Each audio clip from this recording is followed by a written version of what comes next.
वो वैश्या नहीं थी। बात उस समय की है जब मैं जिला जामताड़ा में इंटरमीडिएट में था। मैं जब डेली शाम को अपने कोचिंग को जाता तो रोज आते जाते मुझे एक बूढ़ी भिखारन महिला मिलती जो रेलवे स्टेशन पर भीख मांगती, जिसे मैं डेली देखता था।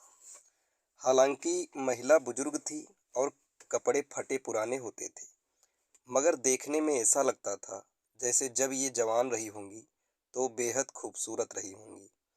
मैं जब प्रतिदिन रेलवे फाटक पार करके कोचिंग से लौटता तो रोज देखता कि शाम को दो व्यक्ति आकर उस महिला से पैसे ले लेते थे। वह बूढ़ी महिला उन दोनों व्यक्तियों को देखते ही डरने लगती थी। मैंने सोचा, हो सकता है इनका भीख मांगना ही इनका पेशा हो और ये दोनों जो इससे पैसा ले लेते हैं इनके कोई रिश्तेदार हों। और हाँ, मुझे कभी कभी उस भिखारन महिला को देखकर ऐसा महसूस भी होता था कि शायद वह महिला मुझसे कुछ कहना चाह रही हो। एक दिन मुझसे नहीं रहा गया। मेरे मन में उस महिला की दुर्दशा देखकर दया उठी और उसके तथा उन दोनों व्यक्तियों जो रोज उससे पैसा लेकर चले जाते थे, उन सब के बारे में विस्तार से जानने की जिज्ञासा हुई। और एक दिन मैं चुपके से उस भिखारन महिला के पीछे पीछे चल पड़ा। लेकिन यह क्या, मैं चौंक गया। महिला एक रेड लाइट एरिया वाले इलाके में प्रवेश करने लगी और वहां एक कोठे पर चढ़ गई। मेरे मन में आया और मैं सोचने लगा कि क्या ये महिला वेश्या है, और अगर नहीं हो तो आखिर वह यहाँ क्यों आई है। मुझे अब उस महिला से घृणा होने लगी, लेकिन मैं यहाँ ठहरने वाला कहाँ था। दूसरे दिन मैं एक फर्जी कस्टमर बनकर उस बुजुर्ग महिला जिस कमरे में गई थी उसने उसके पास पहुंचने में सफल हो गया। और मैंने जो दृश्य वहां देखा उससे मुझे दुख से नफरत होने लगी। मैं क्यों आया ऐसी गंदी जगह पर? मुझे क्या पड़ी थी इन सब में? बदबूदार कमरे, कहीं ढोल की थाप और घुंघरुओं की मधुर ताल पर अश्लील नर्तन करती वेश्याएं, मुंह में पान की गिलौरी दबाए और मनसद पर लेटे ललचाई नजरों से उन वेश्याओं के अंग अंग को निहारते ग्राहक। पर मैंने देखा वहां वह बूढ़ी महिला नहीं थी। मैंने दूसरी तरफ नजर घुमाई तो उस महिला को एक काल कोठरी में बंद पाया। उसकी तरह वहां और भी कई महिलाएं थीं, लगभग 50 से ज्यादा महिलाएं होंगी। घुप अंधेरा, नीचे दरी पर बैठे घुटनों को उठाए और उस पर सिर झुकाए कुछ महिलाएं बैठी थीं। मैंने वहां से लौट जाना ही उचित समझा। यहाँ की स्थिति में सुधार मेरे वश की बात नहीं थी। लेकिन आज मुझे उस बूढ़ी महिला की सच्चाई का पता चल गया था। अगले दिन मैंने छुट्टी ले ली और आज मैं फिर स्टेशन गया। स्टेशन पर वह बूढ़ी महिला पहले दिन की तरह ही भीख मांगने के लिए बैठी थी और जमीन पर अपने एल्यूमिनियम का कटोरा पीट पीट कर लोगों का ध्यान आकृष्ट कर रही थी। मैं पहले तो उसके करीब जाकर बैठा और उसे प्यार से माँ के संबोधन से पुकारा। माँ शब्दों को सुनकर वह अचंभित हो गई और बेचारी फूट फूट कर रोने लगी। मैंने उसका परिचय पूछा। माँ, आप कौन हैं? कहाँ से आई हैं? बच्चे और पति कहाँ हैं?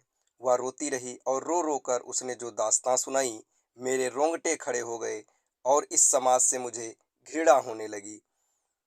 उस बूढ़ी भिखारन ने कहा कि बेटा, हम प्यार मोहब्बत के झांसे में पड़कर अपने माँ बाप के विरुद्ध जाकर दूसरे से शादी करके घर से भाग गए थे। जब तक मन नहीं भरा तब तक इस्तेमाल करता रहा, और जिस दिन मन भर गया न बाबू, तब हमें धोखे से कोठे पर लाकर बेच दिया। यहाँ प्रायः जितने भी लड़कियों को तुम देख रहे हो ना, सब अपने प्यार मोहब्बत के नाम पर विश्वास करके घर से माँ बाप के विरुद्ध जाकर भागी लड़कियां हैं।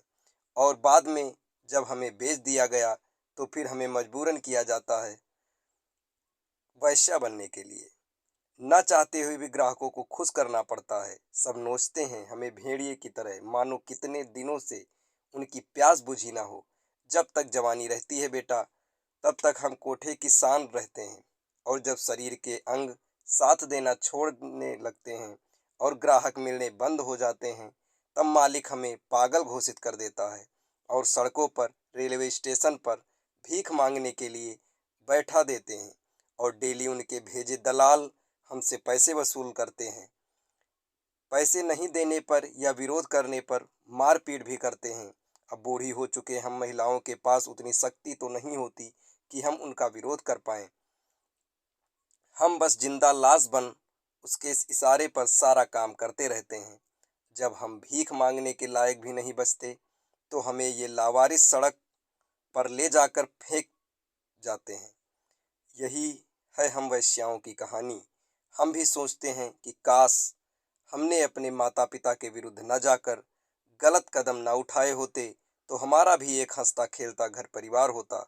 हर मोड़ पर हमारी आंखें तलाशती हैं कि कहीं किसी मोड़ पर कोई अपना मिल जाए जो इस जिल्लत भरी जिंदगी से छुटकारा दिलाए। अफसोस हमारे बारे में समाज मुद्दा नहीं उठाती है। हम बस जी रहे हैं हर रोज कतरा कतरा करते हुए कल फिर जीने की आस। सावधान भारत। भारत के सभी नगरवासी, इस कहानी से हमें ये शिक्षा मिलती है कि अपने परिवार को के खिलाफ कोई भी कदम ना उठाएं, क्योंकि ये समाज हमें निचोड़ लेगा। ये समाज हमारा नहीं है, ये परिवार हमारा है। अगर हम परिवार के साथ हैं तो ये समाज भी हमारा साथ देगा। जिस दिन हम अपने परिवार को, अपने माता पिता की बातों का उल्लंघन करेंगे, उस दिन ये समाज केवल हमारा मजाक उड़ाएगा, हमारा लाभ लेगा, हमारा सहयोग नहीं करेगा। इसलिए हमेशा अपने माता पिता, अपने परिवार का समर्थन करें, साथ दें। धन्यवाद।